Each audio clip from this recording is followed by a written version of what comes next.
بسم الله الرحمن الرحیم. اللهم صل علی محمد و علی آل محمد كما صليت علی ابراهیم و علی آل ابراهیم انك حمید مجید و بارک علی محمد و علی آل محمد كما باركت علی ابراهیم و علی آل ابراهیم انك حمید مجید. سلام عرض می کنم خدمت همه شما روزه‌داران عزیز و گرانقدر، چه اون عزیزانی که تصویر و صدای ما رو از شبکه جانی وصال حق می‌بینید و چه شنوندگان عزیز رادیو پیام اسلام، رادیو جهانی پیام اسلام در هر گوش از این گیتی پهناور که هستید. آرزومندیم توفیقات روزافزون الله متعال رو در یکی دیگر از روزهای ماه مبارک رمضان، 14 روز رو داریم پشت سر میگذاریم. هلال ماه رمضان یک بار تکمیل شد. دیشب ماه شب 14 لبخند میزد برای همه عزیزانی که در نمازهای تراویح از خانه بیرون رفته بودند و با خوشحالی دعای وتر برمیگشتند به سمت خانه و تذکر میداد که مواظب باشید، من یک دفعه یک لبخند زدم و بعد از این لبخند دیگه کم کم یک مقداری چهره ماه عبوس خواهد شد برای کسانی که فرصت رو از دست میدن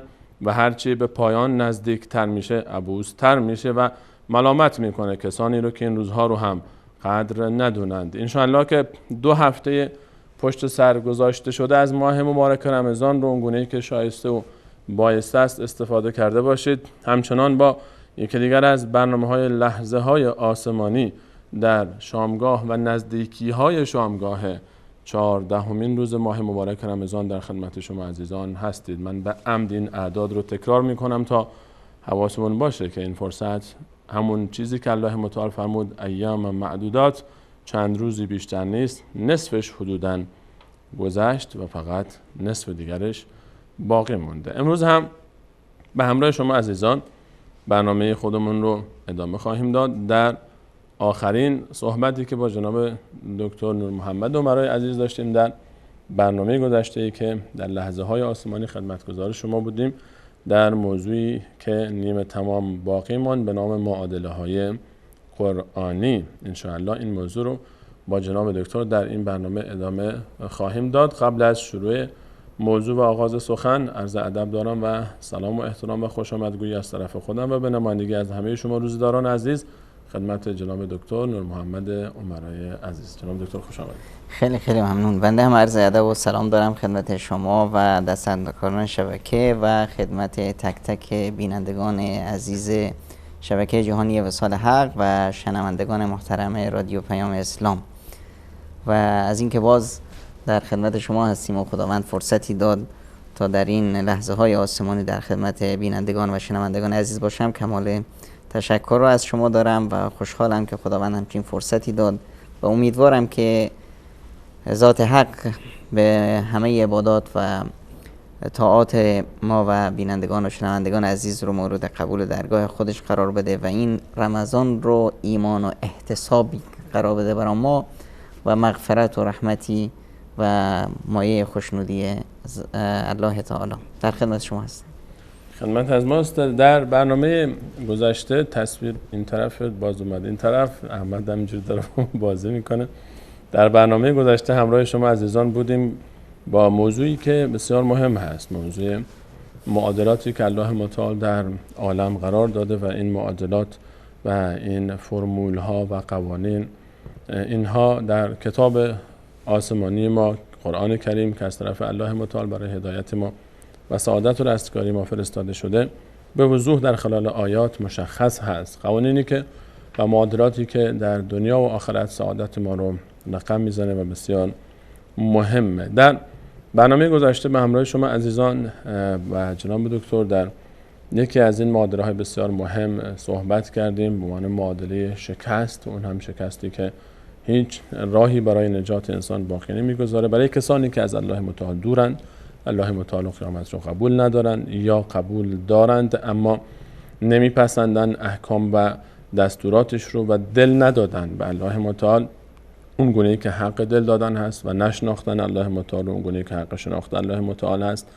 و در امتثال اوامر دینی کراهت نشان میدن نسبت به اعمال دینی. به تعبیر قرآن کریم اونها ناپسند میدانند دستورات الله متعال رو، و همچنین کسانی که در عبادت با الله متعال کسان دیگری رو شریک میکنن. الله متعال دوست نداره در محبتش، در عبودیتش، در عبادت الله متعال بنده کسی رو بیاد و شریک بکنه. الله تعالی نمیپسنده این محبتی که کسی دیگه‌ای در این محبت با الله تعالی شریک باشه در این عبادت، و از این افراد هرگز نمیپذیره و تمام زحمت‌ها و تلاش‌های اونها برباد خواهد رفت در روز قیامت اگر توبه نکنن قبل از وفات و باز نگردن به راه رشد و صلاح خودشون. و همچنین معادله دیگری رو به همراه شما عزیزان آغاز کردیم در باب رزق و روزی که بحث نیمه تمام باقی موند، و در این برنامه انشاءالله این بحث رو از این موضوع همچنان با شما ادامه خواهیم داد، گرچه آیاتی در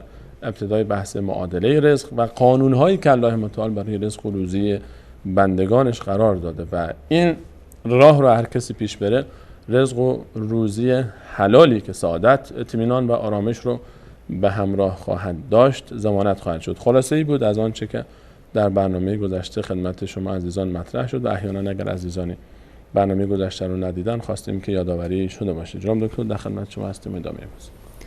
بسم الله الرحمن الرحیم، الحمدلله و الصلاة و السلام علی حبیبی و مولای رسول الله و علی آله و صحبه و من والاه.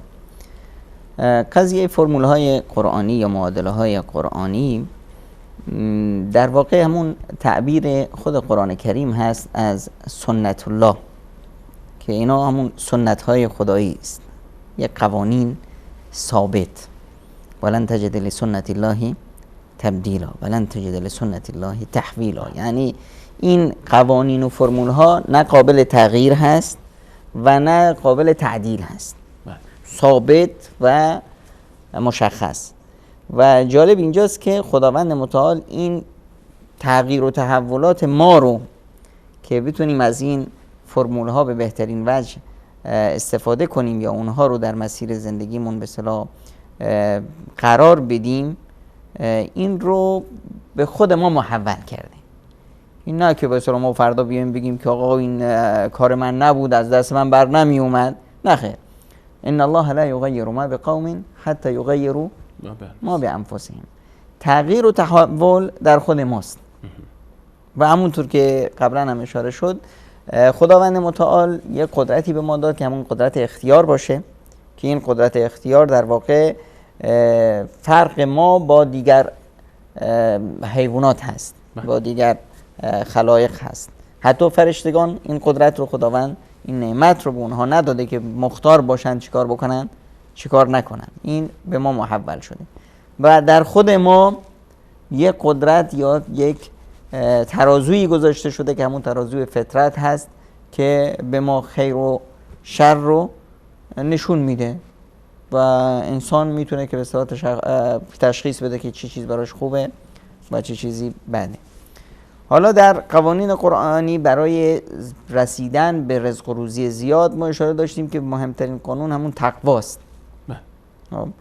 و من یتق الله یجعل له مخرجا. کسی که تقوای الهی رو پیشه کنه خداوند براش در هر مضیقه‌ای که باشه یک گشایشی پیدا میکنه. حالا این مضیقه میخواد اقتصادی باشه، مال باشه، ثروت باشه، یا صحت و تندرستی باشه، یا هر مورد گرفتاری دیگه که باشه، یه مخرجی براش پیدا میشه، یه راه گریزی براش پیدا میشه از اون مضیقه‌ای که درش قرار داده. و یرزقه من حیث لا یحتسب. و خداوند متعال به اون روزی میرسونه از جایی که اصلا در گمانش نیست.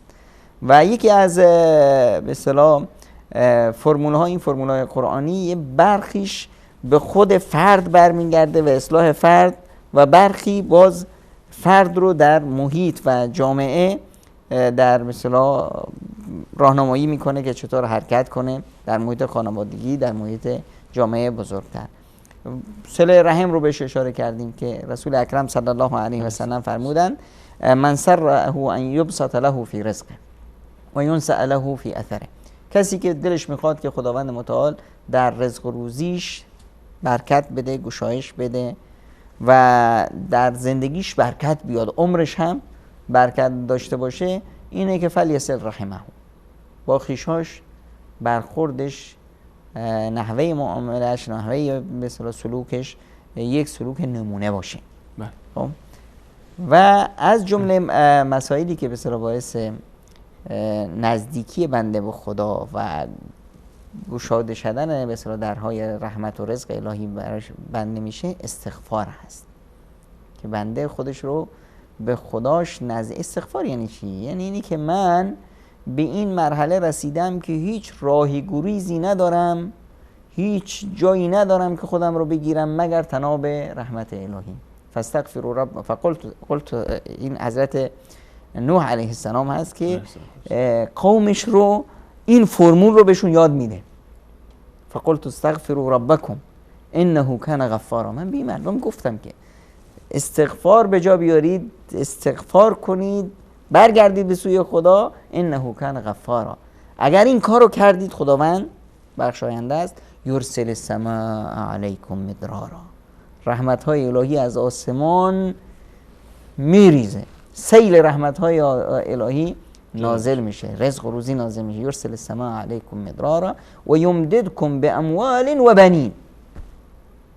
و به شما ثروت ها به اصطلاح چیزی که باعث گشایش و رحمت در زندگی است، زیاد بچه دار بودن.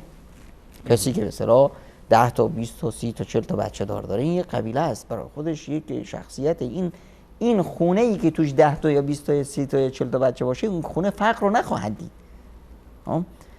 و خداوند متعال یمددکم به اموال و بنین، به ثروت ها و فرزندان. یعنی از بهترین نعمت هایی که خداوند متعال به انسان میده چی است؟ این نعمت که نعمت فرزندها باشه و نعمت ثروت ها و اموال باشه، طرف اول معادلش تنها استغفار هست.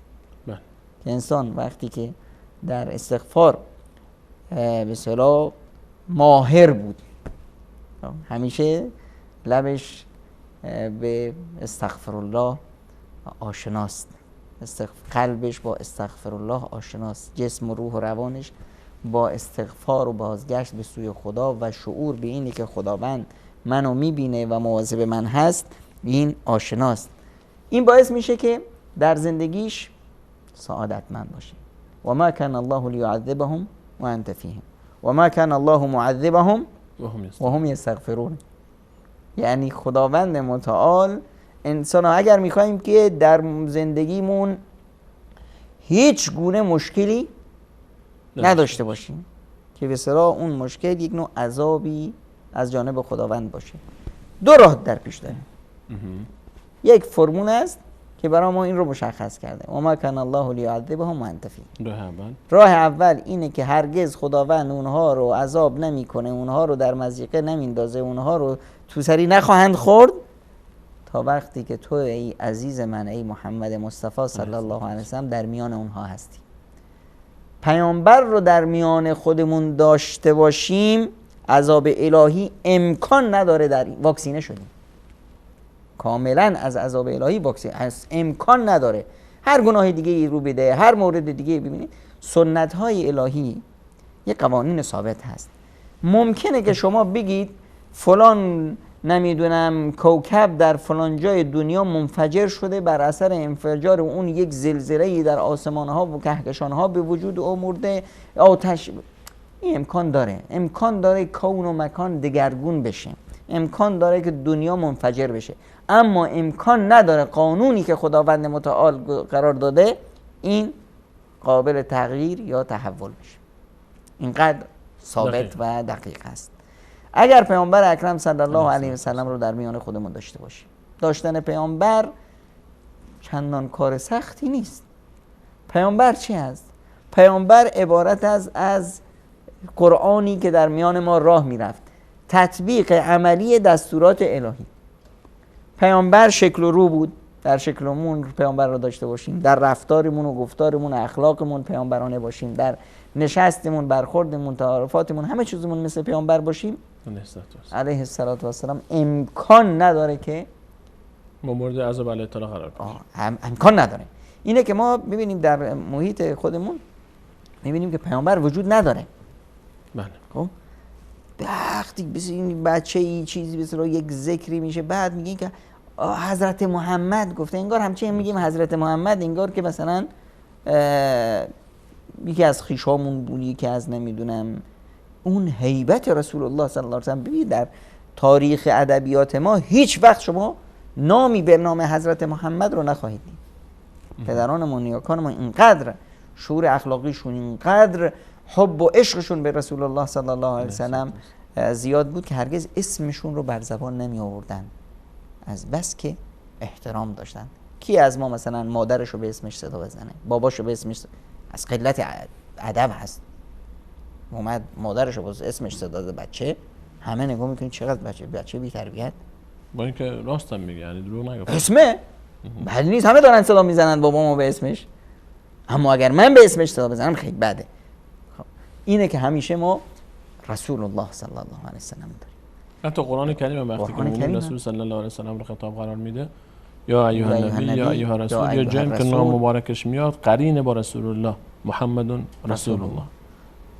اینه که مثلا یا پیامبر رو در خودمون داشته باشیم، و ما کان الله معذبهم و هم یستغفرون، یا استغفار که خداوند اونها رو عذاب نمیکرد هرگز وقتی که اونها استغفار الهی استغفار میکردن و همیشه مثلا بازگشت به سوی خدا. خداوند خیلی خوشحال میشه که بندش به سوش برمیگرده. خداوند خیلی خوشحال میشه، به فرشتگان فخر میگه وقتی که بنده خدا رو صدا میزنه، وقتی که بنده میگه الحمدلله رب العالمین، خداوند میگه حمدنی رب عبدی الرحمن الرحیم مالک یوم الدین. خداوند به فرشتگان میگه که ببینید که بنده من داره حمد و ثنای منو به جا میاره. وقتی که بنده برمیگرده با بار گناه، برمیگرده میگه یا الله، فوراً جواب میاد لبیک عبدی. بعد گناه میکنه باز یا الله استغفار میکنه لبیک عبدی. بعد اینقدر از خوشحالی میشه که این بنده گناهکار هی برمیگرده، خداوند بهش میگه برو فقط غفرت لک ولا ابالی، برو هر کاری که دلت میخواد بکن، من بخشیدم، دست گذشتم. استغفار اینه. این استغفار وقتی رابطه خدا بنده رو با خداش اینقدر صمیمی میکنه، دیگه معنا نداره که اونجا عذاب باشه یا مشکل باشه یا فقر باشه. فقر خب یک نوع عذاب هست، یک نوع مضیقه است. یکی از این مورد. یه مورد دیگه که باز همون رابطه بنده و پروردگارش هست، نماز هست. در قرآن کریم میاد که وأمر اهلک بالصلاة واصطبر علیها. خب اینه که ما خانواده رو به نماز تشویق بدیم. این خب تنها ما تو میدان نیستیم، بازیکن میدان ما نیستیم، شیطان هست، وسوسه هست، تنبلی هست، فلان هست. واصطبر علیها، این نیاز داره که زیاد صبر کن، تلاش کن. اون تلاش زورکی تلاش کن، یعنی صبر نیست، استبار هست. خودمون رو زورکی صبر بدیم که این قضیه رابطه بنده و خانواده با خداوند از راه نماز این رابطه محکم بشه و استحکام پیدا کنیم. بعد از این آیه میاد که لا نسألک رزقا، لا نسألک رزقا نحن نرزقک. قضیه این نیست که به سلام همه هم و غممون بشه رزق و روزی. چقدر ما به کسب روزی برای فرزندانمون اهتمام میدیم، برای خانواده. در مقابل چقدر به تربیت فرزندان بر نماز اهمیت میدیم. میبینید؟ حالا خودمونی همین خواهرایی که الان حرفای ما رو میشنون، همین بچه نماز فجر اگر باباش گفت بریم نماز، مادر تو دلش میاد که یه ساعت بعد که این بلند میشه میره مدرسه، تا اون وقت چورته که بخوابه. به مدرسه که شد فوراً همین مادر است که با پارچه آب سرد میاد بالای بچهش، اول نازش میکشه، چی نشد دعواش میکنه، آخر هم آب سرد میرزه روش. یعنی مدرسه رو نمیذاره قضا بشه. نماز رو بهش میگه. چون که فکر میکنه که از راه مدرسه به روزی میرسه، از راه مدرسه مدرک میگیره، کار پیدا میکنه، روزی به دست میاره. در حالی که این اشتباه است. وأمر اهلک بالصلاة واصطبر علیها نحن نرزقک ان لا نسألک رزقا لا نسألک رزقا. ما از شما روزی طلب نمیکنیم، نحن نرزقک، ما ایم که روزی میدیم. شما اون قسمت اول رو درست کن، قسمت نماز رو درست کن. بعد از اون روزی رو ما میدیم. ما هم از شما روزی نخواستیم، لا نسألک رزقا، شما نپرسیدیم که در پی روزی باشید، روزی رو خداوند به شما میده. این از نماز. در کنار نماز صدقه دادن در راه خدا مساوی هست با گرفتن از خدا. یا ابن آدم انفق علیک، حدیث قدسی است که ای بنده آدم، ای انسان، تو در راه خدا بده تا من بهت بدم. برخلاف اون چیزی که ما فکر میکنیم که اگر خرج بکنیم کم میشه رزق. یه معادلات قرآنی غیر از معادلات ریاضی است. معادلات ریاضی ترشحات ذهنی ماست. خب معادلات قرآنی این تو نیست. یک قوانین ثابتی هست که حتی کمر معادله ریاضی رو میشکنه. معادله ریاضی میگه که آقا اگه من 100 تا دارم، 10 تا رو در راه خدا به یک صدقه خیراتی دادم، الان چند تا دارم؟ 90 تا. معادله قرآنی میگه نه، اگر شما 100 تا دارید، 10 تا رو دادید، 90 تات رفت، 90 تایی که میره، اما اون 10 تا ضرب 10 یا ضرب 700 یا ضرب بی‌نهایت میشه، در حساب پیش خداوند حفظ میشه. معادله قرآنی یه چیز دیگه است. خداوند متعال میفرماید من ذا الذی یقرض الله قرضا حسنا، کیه که به خداوند متعال قرض حسنه بده؟ چی میشه بعد؟ دادیم فیضاعفه له اضعافا کثیره، خداوند متعال اون رو چند برابر و چند برابر و چند برابرهای زیاد میکنه. ما در راه خدا دیدیم این نه تنها فقط تو آخرت بگیم که در راه خدا داد، خب حالا آخرت به اصطلاح تو حسابش هست، نه تنها در آخرت، این در خود همین دنیا، در همین دنیا اثر اون رو در زندگیش خواهد دید قبل از اینکه آخرت بره. قبل از اینکه آخرت بره. اصلا خود اولین اثرش این هست که احساس سعادت میکنه، احساس رضایت میکنه. انسان در گرفتن خوشحال میشه، مؤمن در دادن خیلی بیشتر خوشحال میشه. احساس یک سعادت، یک آرامش، احساس میکنه که من کاری کردم. چون این همین هم احساس نتیجه چی هست؟ نه، این به خاطر نزدیکی است، نزدیکی به خدای متعال. این همون بوی عطر، همون خوشبویی همون نزدیکی است که در دلش میاد. حالا برکت در زندگیش، حالا به اصطلاح مشکلاتی که قرار بود سر راش بیاد، خداوندی مشکلات رو زد کنار، بیشتر نعمت بهش داد. اینا به اصطلاح همین سوبسیدهای دنیاییش که به اصطلاح بهش میرسه، اینو سر شاخ هست، اینو زیاد مهم هم نیست. مهم اونجاست که به اصطلاح در از احادیث داریم که رسول الله صلی الله علیه و سلم گوسفندی رو ذبح کردند و تیکه کردند و پخش کردند و یه تنها یک کتفش موند، یک شونش موند. ام المؤمنین عایشه صدیقه شاگرد مکتب رسالت هنوز در دوران آموختن هست، فرمودند که یا رسول الله همش رفت، یک شونش مونده. رسول صلی الله علیه و سلم فرمودند نه، همش مونده، یک شونه است که میره. این تربیت مکتب رسالت هست. همین عایشه صدیقه رو بعداً ما داریم وقتی استاد شد، خب که یک خلیفه مسلمانان یک مبلغ بسیار بزرگی براشو میفرستن، 40,000 دیناری چیزی، از جاش تکون نمیخوره تا همه شو تقسیم میکنه. تو خونش یک مثلا خانومی هست روزه هستن، میگه که مادر یه دیناریشو میذاشتید حداقل حلوایی میگرفتیم افطاری میخوردیم. میگه خب چرا نگفتی؟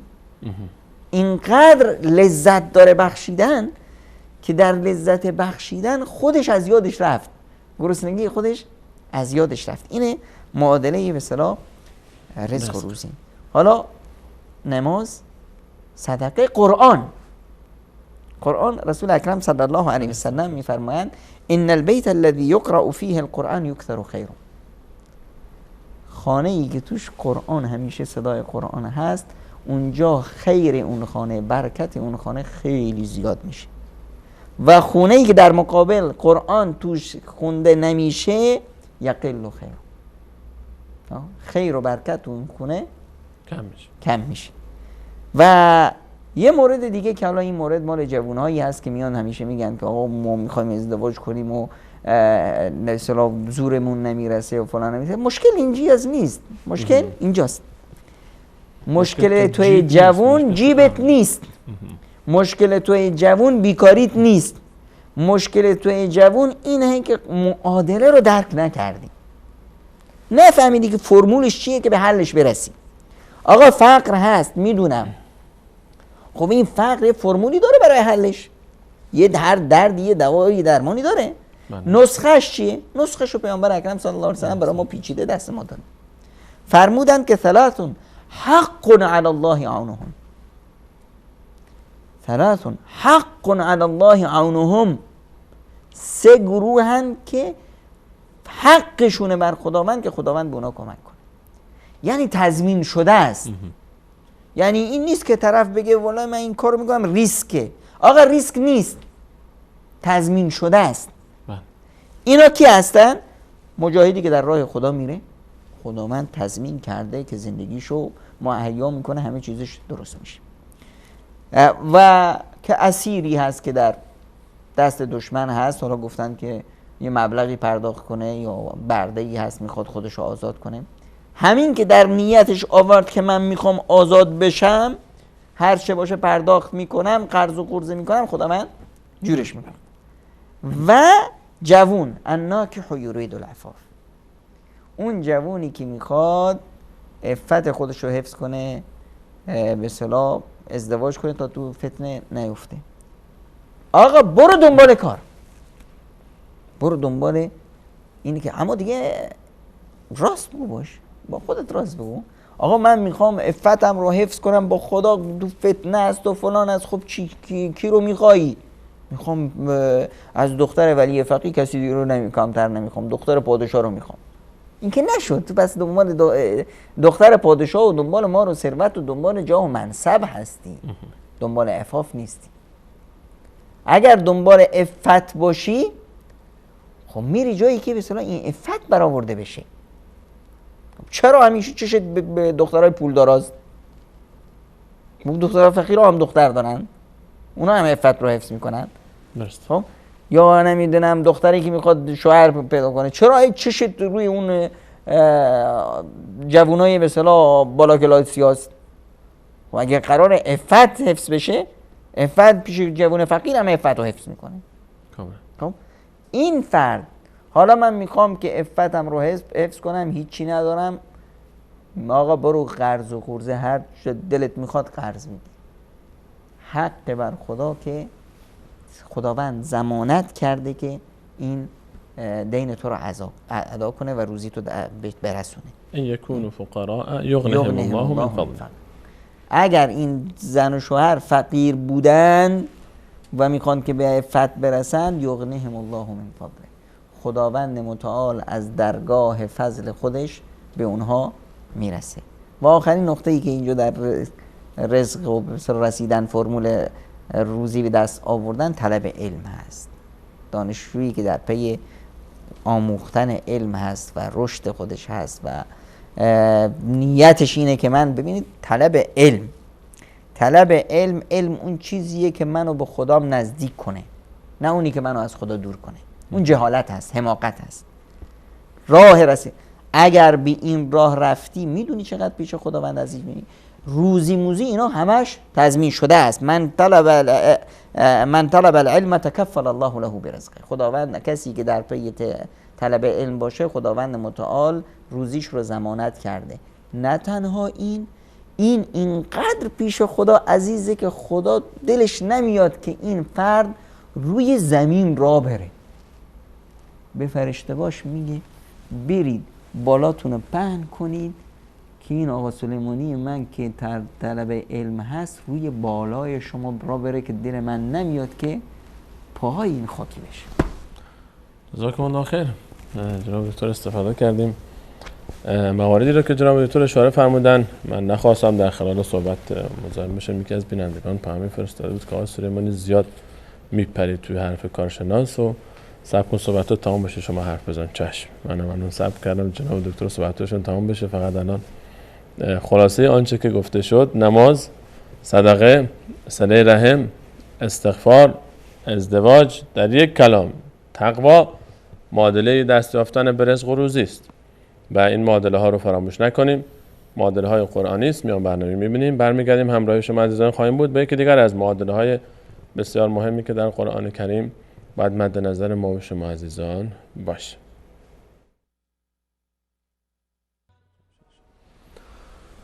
با عرض سلام مجدد خدمت همه شما روزه‌داران عزیز و ارجمند، همچنان با شما هستیم با ادامه موضوع معادله های قرآنی در برنامه لحظه های آسمانی. در قبل از میان برنامه جناب دکتر نور محمد عمرای عزیز درباره یکی دیگر از معادلات مهم قرآنی سخن گفتن، درباره معادله رزق و روزی. جناب دکتر، معادله بعدی. در زندگی همه دویدن و زحمت و تلاش پدر مادرها، جوونا، همه واسه چی هست؟ رسیدن به خوشبختی. تو زندگی خوشبخت باشه. کی که خوشبختی نخواد. و همه وقتی که به دیگران میگم چه آدم خوشبختی ها، خوش به حالش. چی خوش به حالش؟ چون که معادله رو ما نشناختیم، سیستم خود انسانی خودمون رو درک نکردیم، احیانا گول سراب رو میخوریم. طرف میره تو یک صحرا، ما مثل همون هستیم، توی صحرای داغ، تشنشت، آب نیست، اون دور دورا همون انعکاس خورشید و روز زمین میبینه، فکر میکنه که اونجا آبی هست. اینو میگن سراب. ما احیانا اینطوری هستیم. فلانی چیشه؟ ماشینشو دیدی؟ خوش به حالش. فلانی چی شد؟ خونهشو دیدی؟ خوش به حالش. فکر میکنیم که خوش به حالش شده واقعا. خب میریم پیش فلانی، آقا خوش به حالت شد؟ ما دیر کردیم، 2 هفته بعد رسیدیم پیشش. رسید شنیدم 2 هفته پیش ماشین گرفت، خوش به حالت شد؟ میگه آقا 2 روز اول خیلی خوش به حالم شد، هی سلفی میگرفتم تو فیسبوک هم میذاشتم. الان میبینم که نه، فلانی ماشین بهتر از ماشین من داره، فلانی نمیدونم ساعت بهتر از ساعت من داره، تو خونهش نمیدونم چی. چرا؟ عادی شد. اون لذتش رفت. برای همین این اتفاق پیش میاد. یک چیز جدیدی که انسان داره، روزهای اول براش جذاب، کم کم عادی میشه دیگه، برای خسته میشه ازش. برای اینی که خداوند متعال به دنیا اجازه نداده که مصدر سعادت باشه. امکان نداره بگی که نمیدونم فلانی خوشبخته چون که همه کشور دستشه. میگم دروغ آقا. اگر خودش هم بگه دروغ میگه، با خدا دروغ میگه. چرا؟ چون که خداوند متعال به دنیا اجازه نداده مصدر سعادت باشه. خداوند متعال ما انسان و سیستم ما انسان رو طوری برنامه ریزی کرده که ما به هیچ چیز سیر نمیشیم. اگر پیامبر اکرم صلی الله علیه و سلم میفرمایند اگر به انسان 2 تا دره طلا داده بشه، میگه که سومیش کجاست؟ ما چشم سر داریم میبینیم واقعا که هیچ وقت سیر نمیشه. تجاری هستن که شاید اگر ثروت نداشت میگفت 1 میلیون داشته باشم، بس الان به میلیارد که چی، به تریلیاردش هم راضی نیست. اینها داره، سعادت نداره. تریلیاردها داره، سعادت نداره. خب چرا؟ چون که خداوند متعال سیستم ما رو برای خودش خلق کرده، برای شناخت الله، برای عبادت خدا. وقتی ما میگیم عبادت خدا یعنی چی؟ یعنی رسیدن و شناخت خدا. شناخت خدا که دیگه همه صفات خدا بی‌نهایتی است. خب و هر چه ما به سوی این مسیر میریم، مسیری که به سرا به سوی اون ما اصلا برنامه ریزی شدیم، احساس سعادت میکنیم. فمن اتبع هدای فلا یضل ولا یشقی. کسی که تو این مسیر من حرکت کرد امکان نداره نگون بخت باشه، امکان نداره بدبخت باشه. خب آیا جناب دکتر معنی سعادت و خوشبختی که اینجا شما میفرمایید معناش وجود نعمت‌های مادی است، یعنی یا نه این معنا فراتر از اینه؟ اصلا نعمت مادی نقمت میتونه باشه. سعادت اینجاست مصدرش. این طرفی که میاد در هیچش خیلی احساس سعادت میده. قصه میارن، میگن یکی از فرزندان هارون رشید که تاریخ اسمش رو گم کرد. این در پی هارون رشید یک پادشاهی بود که دیگه بزرگترین پادشاه عباسیان. کسی بود که به ابر میگفت های ابر کجا به سلامت، هر جا میری برو، هر جا میخوای ببار، آخرش مالیات میاد به من میرسه، هر جا که بباری ملک منه. خب این دنبال خوشبختی بود، با این هم مال ثروت نمیدید خوشبختی رو. هر کسی میپرسید آقای وزیر، بچه وزیر، آقای فلانی، آقای چی، شما خوشبختی؟ میگفت والله ببخشید من نیستم. یه روز میگن تو قصرش نشسته بود، یه دور یه پوچوپونی رو دید که چند تا گوسفند همراهش هست و به اصطلاح گفتی ترش سوخت برای این بیچاره. دید که بیچاره رفت کنار درخت، یه بخچه‌ای رو باز کرد، یه چیز پیازی در آورد، یه تکنون مشتی زد، این گفت برم به همین بیچاره کمکش کنم. اومد اینجا گفت که چیزی نمیخوای؟ گفت نه من همین چیز رو دارم. گفت یه سوال ازت میگم، به نظر شما آدم خوشبخت تو دنیا هست؟ گفت بله منم، خوشبخت‌ترین فرد دنیا منم. وقتی که رزقمو دارم، صحتمو دارم، که انها حیزت له دنیا. در تعبیر پیامبر اکرم صلی الله علیه و آله انگار که همه دنیا بهش داده شده. امنیت داره، رزق نون شبشو داره، مشکلی دیگه نداره، صحت هم که داره، سلامت هم که هست. اینه که خداوند متعال مصدر سعادت رو پیش خود ما گذاشته. چی هست مصدر سعادت؟ میفرمایند که من عمل صالحا من ذکر او انثی. حالا چی میخواد، زن باشه چه مرد باشه، هر انسانی که هست، من عمل صالحا من ذکر او انثی، عمل صالح انجام داد، پیش زمینه این عمل صالح چه است؟ و هو مؤمن، مؤمن بود، کار شایسته انجام میداد. مؤمن این تعبیر و شناخت هویتی شخصی خودش هست. عمل صالح انجام میداد یعنی این خیرش فراتر از خودش بود، جامعه رو هم تحت شعاع، اطراف رو هم تحت شعاع قرار میداد. حالا این میخواد زن باشه، میخواد مرد باشه. فلنحینه حیاتا طیبه. فلنحینه با تأکید حتما و یقینا و تو این شکی نیست که ما اون رو خوشبخت میکنیم. با اینکه اصلا کلام الله تعالی نیاز به تاکید نداره. خداوند وقتی چیزی گفت دیگه ضامن است. اما چون که این فرمول سخته، فهمش دوزاری مشکل جا میفته تو ذهن انسان، قبولش کمی برای چی من اگر مؤمن بودم کارهای خوب کردم خوشبخت میشم؟ چطور امکان داره؟ اینه که خداوند متعال با وجود اینکه جیبم خالیه، با وجود اینکه شرایط مادیم خوب نیست، با وجود مشکلاتی که دارم، چطور مثلا شاید این تصور ایجاد بشه چطور میشه که من نماز بخونم، روزه بگیرم، با وجود این مشکلات مادی و شرایط زندگیم باز هم خوشبختی رو احساس کنم؟ چون که این احتمال وجود داشت که همچنین تصوری در ذهن انسان باشه، خداوند متعال گفت حتما یقینا خوشبختش خواهیم کرد. چرا خوشبخت میشه؟ چون که اون فرد اول مؤمنه، رابطهش با خدا، گسترش داده این قضیه ایمانش رو به اطرافیان، عمل صالحا. این فرد الان با مصدر کمال که خداوند باشه، با مصدر بخشش که خداوند باشه، با مصدر جمال که زیبایی که خداوند متعال باشه، با اون ارتباط مستقیم داره، با بی‌نهایت ها. وقتی که با بی‌نهایت ها اینطور انس داره دیگه، یه مثالی ما قبلا هم زدیم که طرف میاد مثلا فقیر هست، بیچاره هست، همه زندگیش فلجه، به خرجش 20 درآمدش 10، کرایه خونه از 4 ماهه که عقب افتاده، بچه‌هاش 5 ماهه که مدرسه‌شون رو خرجشون نداده، زنش زایمان کرده هنوز به اصطلاح قرض زایشگاه رو نداده و و و و قرض و قوله و همه. ببین چقدر در مضیقه است. همین آقا رو ما اومدیم گفتیم تو اینجایی، احمد یادت هست که رفته بود اروپا؟ اون زمان قدیم رفته بود، چی شد؟ احمد مرده، هیچ ورثه ای نداره، $2 میلیون گذاشته واسه تو. این الان بهش اومدن از سفارت فلان پیام دادن که آقا $2 میلیون به اصطلاح ورثه میراث شماست از عمت، این رو الان اجراعات اداریش داره طی میشه و بعد از 6 ماه در حساب شما واریز میشه.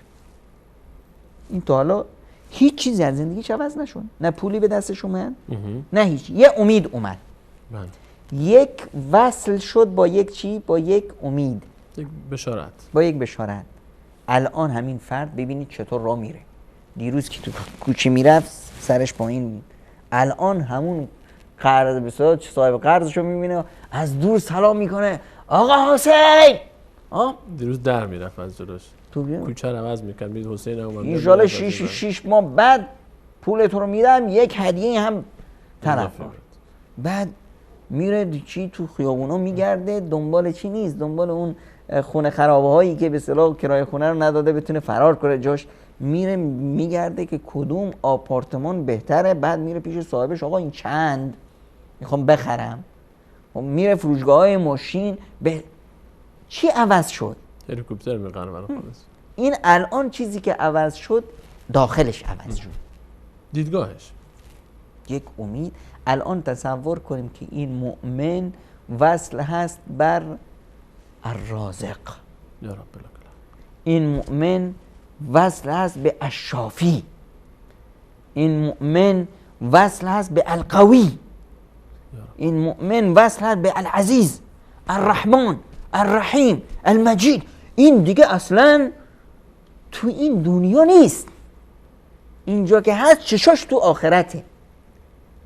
وقتی که میبینی که به اصطلاح صحابی میاد میگه که یا رسول الله باغ فلان رو در راه خدا دادم، وقتی که صحابی میاد میگه که 1000 تا اسب در راه خدا، 1000 تا نمیدونم آذوقه‌شون در راه خدا، مخارج 1000 تا مجاهد در راه خدا دادم، این اینجا نیست.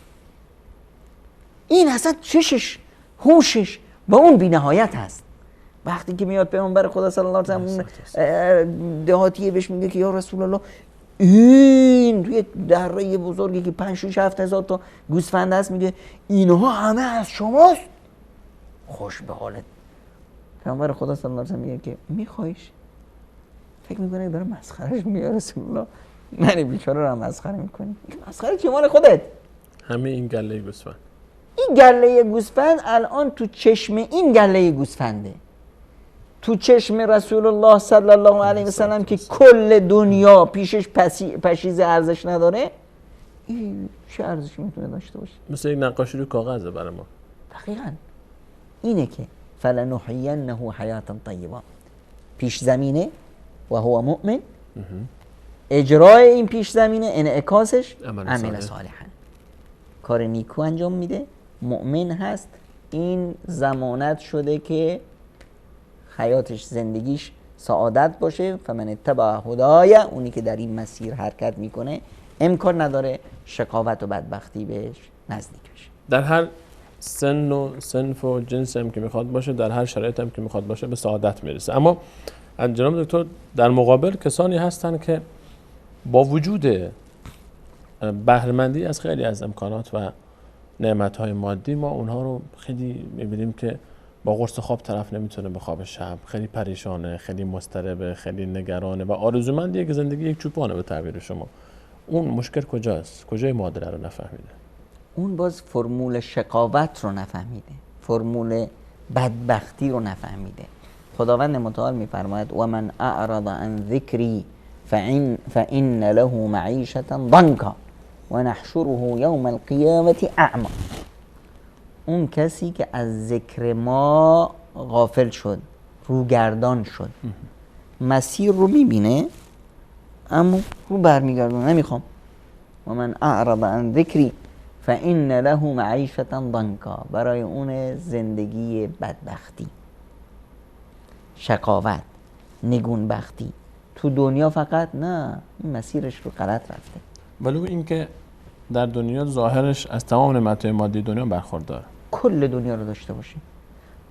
خیلی راحت ما میبینیم الان بیشترین آمار خودکشی کجاست؟ تو غرب. تو غربی که سطح به اصطلاح درآمد فرد بالاست. حتی خیلی ثروتمندا رو ما میشنویم که طرف خودکشی کرد. بیشترین خودکشی ها رو ثروتمندا میکنن. اگر آمار خودکشی های فقیران و ثروتمندا رو نگاه کنیم، ثروتمندا تاپن، فقیرها کی که چرا برای خودکشی کنن؟ خیلی خیلی نادر اتفاق میفته که یک فرد فقیری بره خودکشی کنه. فقر همت میاره، طرف بیشتر میره کار میکنه، زحمت میکشه، فلان میکنه. میبینید خیلی از افراد شخصیت های بزرگ جهان از خونهای فقر اومدن. خیلی از این ثروتمندان خیلی در ابتداش بچه فقیری بوده که تو خیابون شاید سیگار میفروخته، کبریت میفروخته، بعدش اومد ثروتمند شد. اگر فرمول رو اشتباه فهمید، نفهمید، و من اعرض عن ذکری فان له معیشة ضنکا و نحشره یوم القیامة اعما.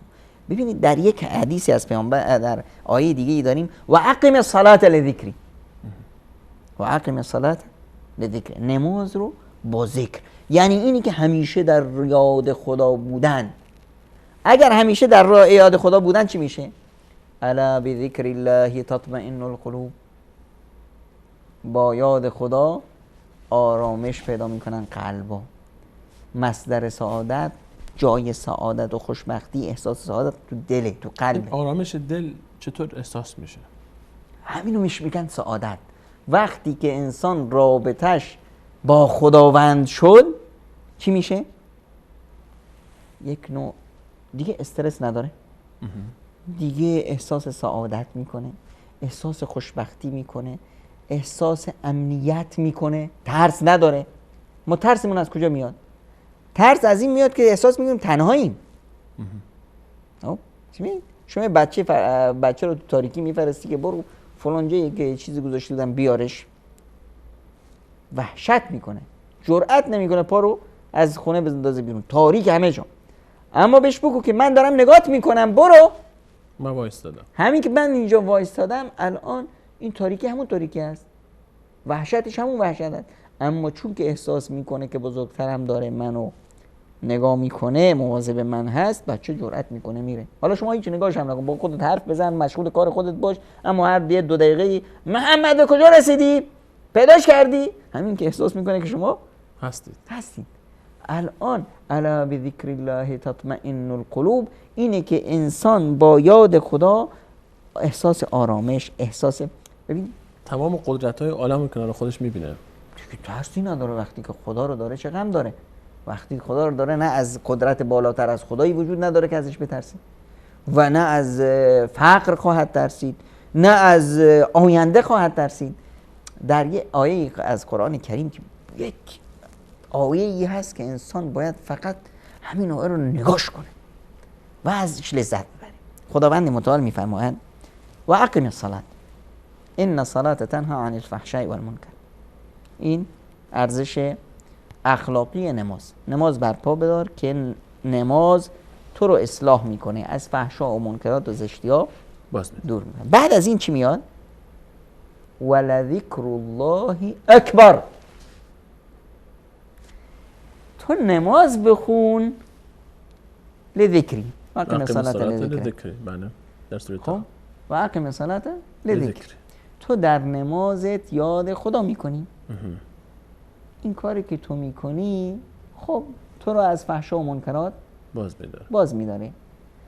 اما این باعث میشه که یک اتفاق بزرگی بیفته که اون اتفاق در 3 کلمه خداوند بیان کرده، اما دیگه تعبیرش واقعا انسان رو میمونه. انسان چی فکر کنه؟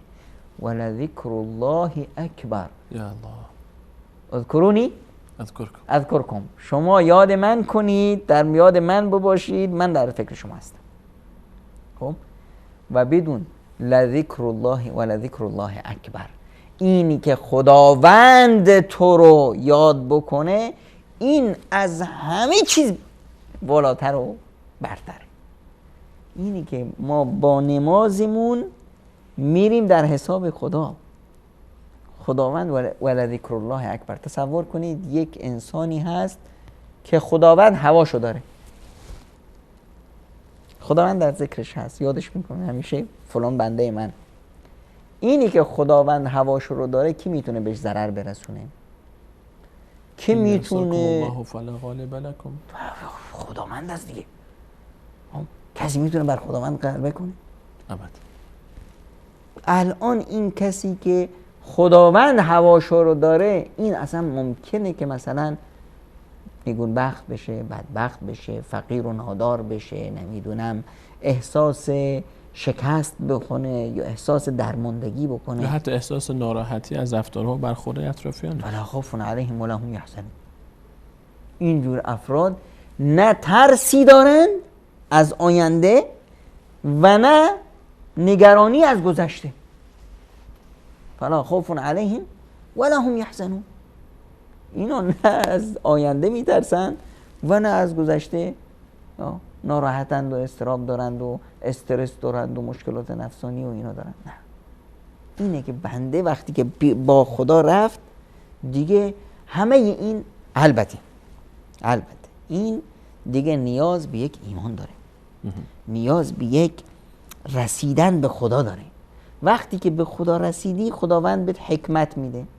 حکمت داد، آدم حکیم از فقر خوشبختی میسازه، از دشمن دوست میسازه. حکمت نباشه از ثروت بدبختی میسازه، از دوست دشمن میسازه. اینه که خداوند متعال اون طرف رو فقیه میکنه، اون طرف رو حکیم میکنه، اون طرف رو دیگه خداوند همه تصرفات اون با ریموت کنترل الهی میچرخه. دستش خدایی میشه، چشش خدایی میشه، همه چیزش خدایی میشه. همون حدیث پیامبر اکرم صلی الله علیه و سلم است که انسان با نوافل و کثرت نوافل به خداوند اینقدر نزدیک میشه حتی یحب، که خداوند اون رو دوست میگیره. وقتی دوست گرفت انسان، وقتی دوست خدا شد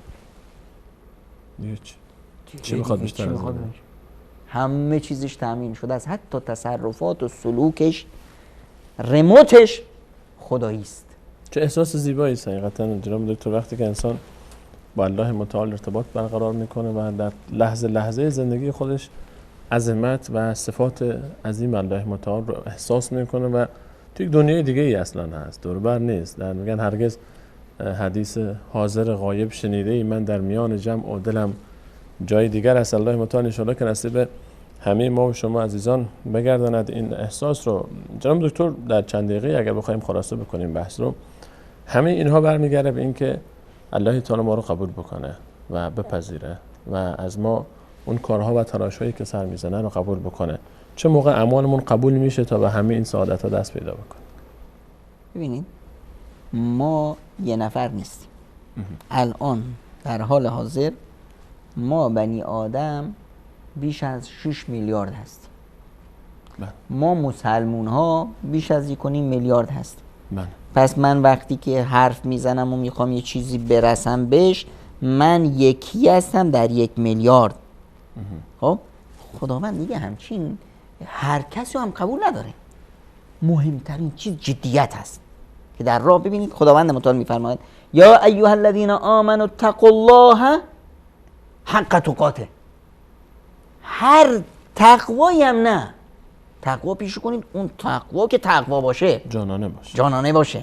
وقتی خداوند متعال میفرماید وجاهدوا فی الله، کافی است در راه خدا جهاد کنید. نه، هر جهادی نه، حق جهاده. یک جهادی بکنید که جهاد جانانه باشه. و من اراد الاخرة و سعی لها، هر کس که در به آخرت بود آخرت رو خواست و درش تلاش کرد. نه، و سعی لها سعیها، سعی باشه دیگه. یعنی یک سعی کن، یه تلاشی کن که تلاش مردانه باشه. سعی مردانه، تلاش مردانه، تقوای مردانه. وقتی که اینطور باشیم، اینه که در بین خلایق، حالا در بین 6 میلیارد میخواد باشه، در بین میلیاردها میلیارد باشه، وقتی که تو این تلاش رو به خرج میدی، این تلاش پیش خداوند ارزش داشته. ممنونم جناب دکتر، لذت بردیم از صحبت‌های شما و وقت ما کاملا به پایان رسید. تشکر میکنم از حضور شما در این برنامه، همچنین از همه شما عزیزانی که تا این لحظه برنامه خودتون رو یاری کردید تشکر و سپاس دارم. در لحظه های آسمانی رمضان ما، همکاران ما، تمام امت اسلامی و علی خصوص گذشتگانمون رو از دعا فراموش نخواهید کرد. با امید دیدارهای بعدی همیشه ما خوبان عزیزان رو به الله متعال می‌سپاریم. الله یارو نگهدارش.